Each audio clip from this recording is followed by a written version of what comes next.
안녕하세요. 저는 오늘 데이터 얼라이먼트 베이스드 크로스 오브젝트 클래시피케이션 for EEG라는 주제로 저널 미팅을 준비한 이영탁이라고 합니다. 데이터 얼라이먼트라는 개념에 대해서 잘 모르시는 분들이 있을 것 같은데 해당 개념에 대해서는 뒤에 논문을 소개하면서 설명드리도록 하겠습니다. 그래서 첫 번째 논문은 IEEE Transactions on Biomedical Engineering이라는 저널에 실린 연구이고요. 해당 저널의 임팩트 팩터는 4.756 Q2에 해당합니다. 그래서 이 연구에서는 총 3가지 데이터셋을 사용을 했는데요. 두 개의 모터 이미저리 그리고 하나의 RSVP 이렇게 3가지 데이터를 사용을 했고, RSVP 같은 경우에는 밑에 왼쪽 그림처럼 여러 가지 사진을 보여주고 타깃을 지정을 해줍니다. 그리고 굉장히 빠른 시간, 여기 나와 있는 것처럼 50ms 정도의 빠른 시간 동안 사진을 쭉 시리얼로 보여준 다음에 뇌파의 변화를 확인하는 패러다임이고요. 이 연구의 핵심인 데이터 얼라이먼트 같은 경우, 메소드 같은 경우에는 유클리디안 스페이스에 대해서 제안을 하고 있고, 이거와 대조되는 건 르마니안 스페이스입니다. 자세한 설명은 뒤쪽에서 해드리도록 하겠습니다. 클래시파이어는 르마니안 기반의 MDRM 그리고 아래 MDRM을 썼고, 나머지는 LDA, SVM 그리고 SVM의 P300 그러니까 ERP 데이터에 많이 사용하는 X다운 SVM 이렇게 5가지 분류기를 사용을 했습니다. 그래서 유클리디안 스페이스에 대한 설명에 앞서서 이 데이터 얼라이먼트에 대해서 먼저 좀 말씀을 드려야 될 것 같은데, 데이터 얼라이먼트 같은 경우는 여기 나와 있는 것처럼 어떤 소스 도메인이 있고 그리고 타겟 도메인이 있으면 이 소스 도메인과 타겟 도메인이 같은 좌표상에 있도록 해주는 겁니다. 그래서 이건 이제 다른 논문에 있는 뒤에 보여드릴 논문에서의 예시 그림인데, 보시면 소스 도메인이 2개가 있고 타겟 도메인이 있으면 이 도메인들이 같은 스페이스 안에 존재하도록 데이터를 말 그대로 정렬해주는 방법을 말합니다. 그래서 왼쪽에 있는 것도 사실 지금 각 클래스를 나누는 기준 선들이 조금씩 각도가 다른데, 이 각도를 모두 똑같아지도록 바꿔주는 작업이라고 생각을 해주시면 되고, 그래서 지금 만약에 크로스 서브젝트라고 한다면 트레이닝을 1번 서브젝트 그리고 2번 서브젝트를 한 다음에 테스트는 3번 서브젝트로 하는 겁니다. 보면은 각 서브젝트별로 이렇게 분포들이 멀리 떨어져 있잖아요. 그래서 이런 분포들이 떨어져 있는 걸 이렇게 소스 도메인과 타겟 도메인의 거리를 구해서 점점 가까워지도록 하는 방법이 데이터 얼라이먼트입니다. 그래서 유클리디안 스페이스 기반의 데이터 얼라이먼트에 대해서 좀 설명을 해드리려고 합니다. 그래서 보통 저희가 모터 이미저리 분류 같은 경우에는 이 CSP 기반의 머신러닝을 많이 합니다. 그래서 CSP 기반의 LDA, CSP 기반의 SVM 이렇게 많이 사용을 하는데, 이 CSP가 저도 이번에 저널 미팅 준비하면서 처음 알았는데 르마니안 스페이스 기반의 메소드라고 합니다.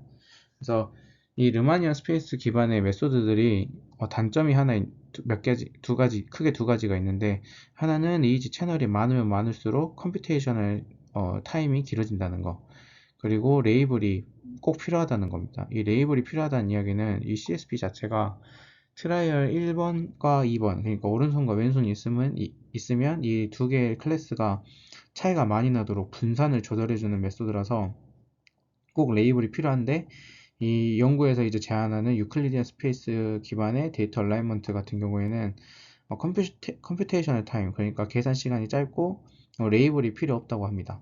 그래서 지금 제가 르마니안 스페이스, 유클리디안 스페이스 이렇게 계속 말씀을 드리고 있는데, 이 둘에 대해서 좀 간단히 설명을 해드리면, 유클리디안 그 스페이스는 여기 왼쪽에 나와 있는 것처럼 어떤 평면 혹은 3차원, 2차원의 평면도 되고요. 3차원의 평면상에서 어떤 좌표들이 모여있는 공간이라고 생각하시면 되고, 르마니안 같은 경우에는 이런 공면 위에 있는 점들에 대해서 계산을 한다고 생각하시면 됩니다. 그래서 보통 저희가 예를 들면 마이너스 x 기준으로 마이너스 1부터 1까지의 길이를 구한다고 하면, 사실 1에서 마이너스 1을 빼서 거리가 2라고 나오는데, 이 르마니안 같은 경우에는 마이너스 1부터 1까지의 거리는 이런 공면까지 고려를 해야 되기 때문에 거리가 더 길어지고 더 짧아질 수도 있지만 어쨌든 곡면을 기준으로 거리를 구하게 됩니다. 그래서 이걸 이렇게 평면에 예시를 든 건데, 유클리디안 스페이스 같은 경우에는 이렇게 원 여러 개가 이 격자에 딱 맞춰서 있다면, 르마니안 스페이스로 넘어가게 되면 이런 곡면이 생기게 돼서 사실 여기서 여기까지 거리가 2였던 게 여기서는 뭐 0.7 정도, 여기서 여기까지의 거리가 더 길어지고, 이런 차이들이 있습니다. 그래서 해당 연구에서는 이 유클리디안 스페이스를 기반에 데이터 얼라이먼트를 사용했다고 합니다. 그래서 이제 해당 연구에서 제안하는 유클리디안 스페이스 기반의 데이터 얼라이먼트를 하게 되면 로우 데이터가 조금씩 바뀐다고 하는데, 여기 까만색 데이터가 실제 로우 데이터고, 빨간색이 유클리디안 스페이스로 데이터 얼라이먼트를 했을 때 결과 그림입니다. 그래서 왼쪽에 있는 숫자들은 코릴레이션인데, 실제로 이게 데이터 얼라이먼트를 하게 되면 모든 피험자에 대해서 이런 성향이 비슷하게 만들어주기 때문이라서 그런지 이렇게 콜릴레이션이 낮게 나왔다고 합니다. 다음으로는 로우 데이터가 아니라 이 TSNE를 이용을 해서 각 데이터셋의 데이터들을 이렇게 TSNE로 뿌려 봤을 때 어떤 변화가 있는지를 보여주는 거고, 세 가지 데이터에 대해서 전부 다 했고, 파란색 점이 트레이닝 데이터, 그리고 빨간색 점이 테스트 데이터입니다. 그래서 더 크게 확대를 해보면 지금 유클리디안 스페이스 기반의 데이터 얼라이먼트를 하진 않았을 때, 이게 트레이닝 데이터랑 테스트 데이터가 오버랩은 되어 있지만 이렇게 오버랩 되어 있지 않은 부분들이 조금씩 있는 반면에, 얼라이먼트를 하게 되면 빨간색과 파란색이 이제 고르게 분포하는 것을 확인할 수 있었다고 합니다. 그래서 앞에는 이제 로우 데이터가 어떻게 변했는지를 보여줬고, 실제로 데이터 분석에 사용을 했을 때 어떤 변화가 있는지를 확인을 했습니다. 그래서 보시면 오프라인으로 분석을 했고, 언스포바이즈드 러닝으로 그 분석을 진행을 했는데, 이 언스포바이즈드로 한 이유가 앞서 어, 르마니안 스페이스와 유클리디안 스페이스의 차이점 중에 하나가 레이블이 필요 없다는 점이었잖아요. 그래서 이제 레이블이 없는 상황에 대해서 이 유클리디안 스페이스가 얼마나 좋은지를 확인하기 위해 이렇게 비교를 했고, 보시면 오른쪽에 나와 있는 것처럼 어, 유클리디안 스페이스 기반의 데이터 얼라이먼트가 가장 성능이 좋은 것을 확인을 할 수 있었다고 합니다. 어, 실제로 이 데이터셋에 대해서 각 데이터셋에 대해서 통계적인 방법을 통계 분석을 진행을 했을 때도 어, 이 EA-CSP가 대부분 통계적으로 좋았고, 한 가지 경우에 대해서만 통계 차이가 없었다고 합니다. 그리고 이 유클리디안 스페이스가 가지는 장점 중에 하나가 또 컴퓨테이셔널 타임이 짧다는 거였잖아요. 그래서 오른쪽에 보시면 이런 기존의 르마니안 스페이스 기반의 데이터 분석은 여기 7.5초 그리고 0.8, 0.9초 정도 들었던 게 유클리디안으로 넘어오면서 0.4초 그리고 0.325초 정도로 굉장히 많이 줄었다는 것을 확인을 했다고 합니다. 그래서 앞에서는 모토 이미저리에 대해서 조금 성능을 비교했다면, 이번에는 RSVP, 그러니까 P300 데이터에 대해서도 성능을 봤을 때 유클리디안 스페이스 기반의 데이터 얼라이먼트가 가장 성능이 좋았다고 합니다. 그에 대한 통계적인 비교도 여기 밑에 나와 있습니다.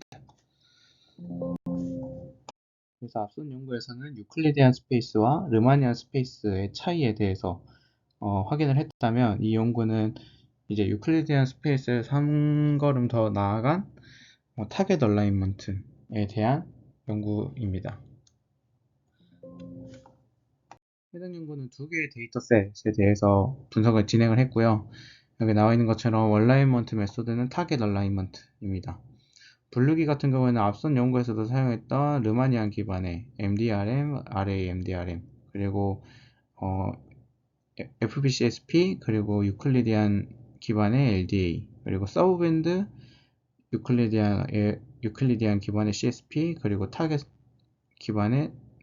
얼라이먼트 기반의 CSP 이렇게 사용을 했고, 사실 앞의 연구 같은 경우에는 이 소스 도메인과 이런 타겟 도메인이 있다면 모두가 같이 움직여서 하나의 스페이스에 모이게 했다면 이 연구 같은 경우에는 그냥 소스 도메인들이 타겟 쪽으로 움직이도록 데이터를 분석했다고 합니다.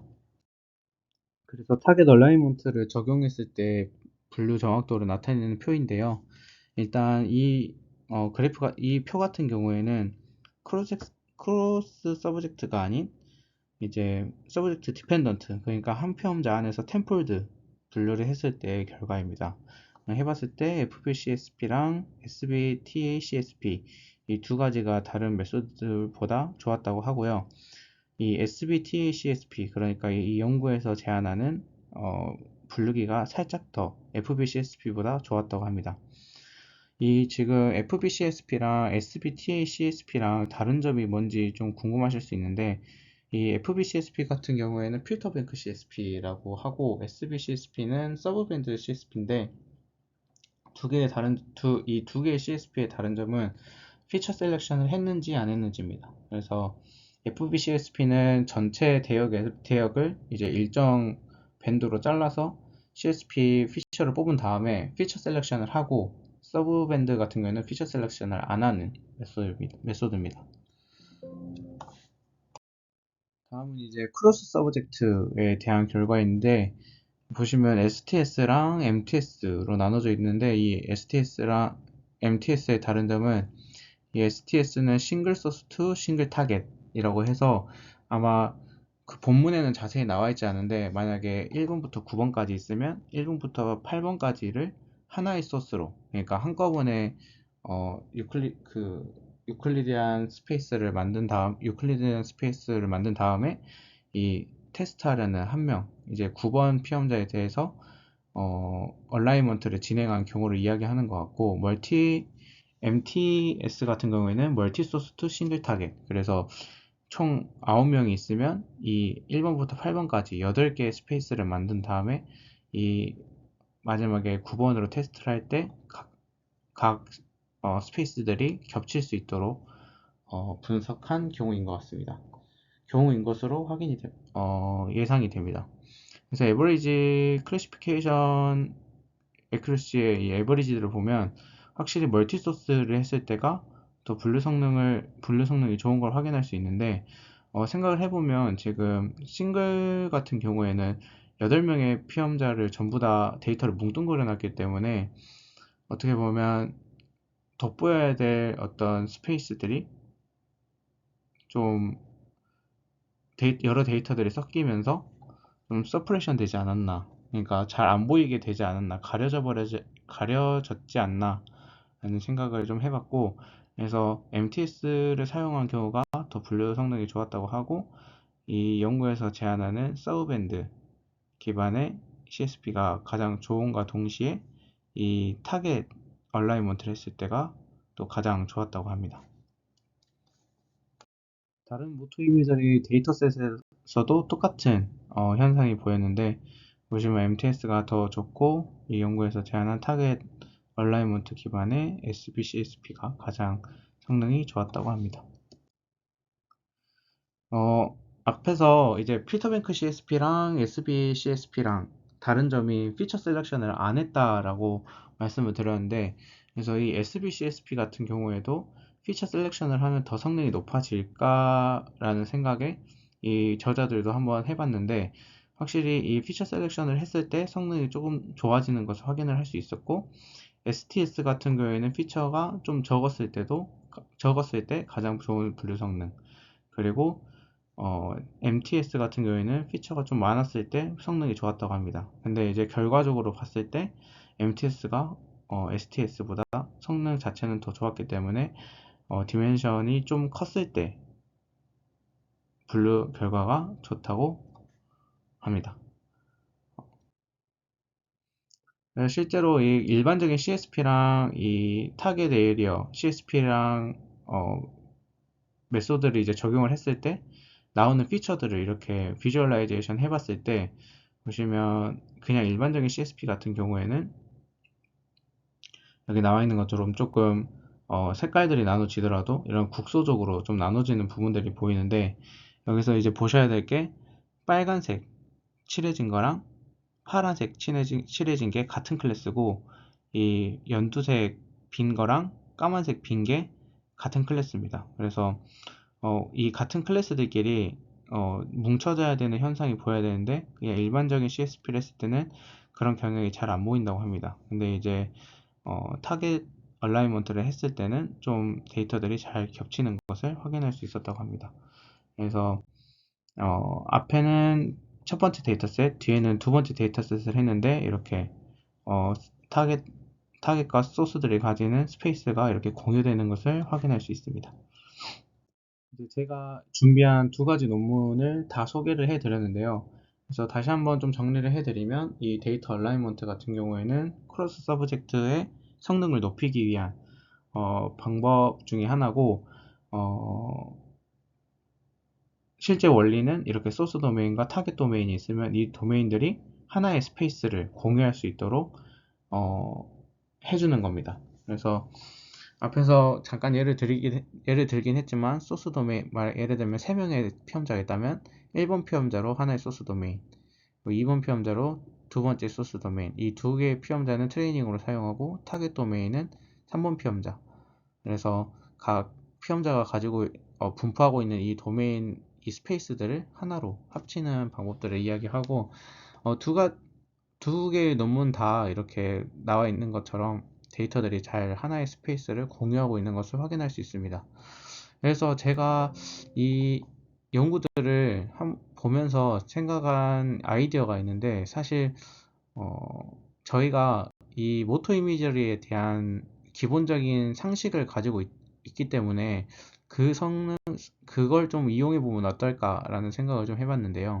이게 무슨 말이냐면, 제가 일단 널리지 베이스드 데이터 얼라이먼트라고 이렇게 이야기를 했는데, 사실 저희는 뭐 피험자마다 조금씩 다르지만, 이런 모토 이미저리를 했을 때 패턴이 어떻게 나올지 알고 있습니다. 이렇게 뭐 7번, 29번, 34번 있는데, 이렇게 저희는 어떤 패턴이 나올지 대략적으로는 알고 있습니다. 왼손을 했을 때는 오른손에서 액티베이션이 나오고, 오른손을 했을 때 왼쪽에서 액티베이션이 나오고, 사실 이게 절대적이지는 않지만 거의 이런 경향, 바이레터럴이 보인다 하더라도 파형의 차이, 그러니까 앰플리튜드의 차이가 조금씩 있는, 그래서 분류가 되는 그런 성향을 가지고 있는데, 그렇다면 저희가 굳이 이런 데이터를 사용을 할 게 아니라, 애초에 그냥 이렇게 우리가 이미 알고 있는 정보를 기반으로 이런 스페이스를 먼저 만들어 놓는 거죠. 이미 이런 오른쪽과 왼쪽에 대한 스페이스를 미리 만들어 놓고,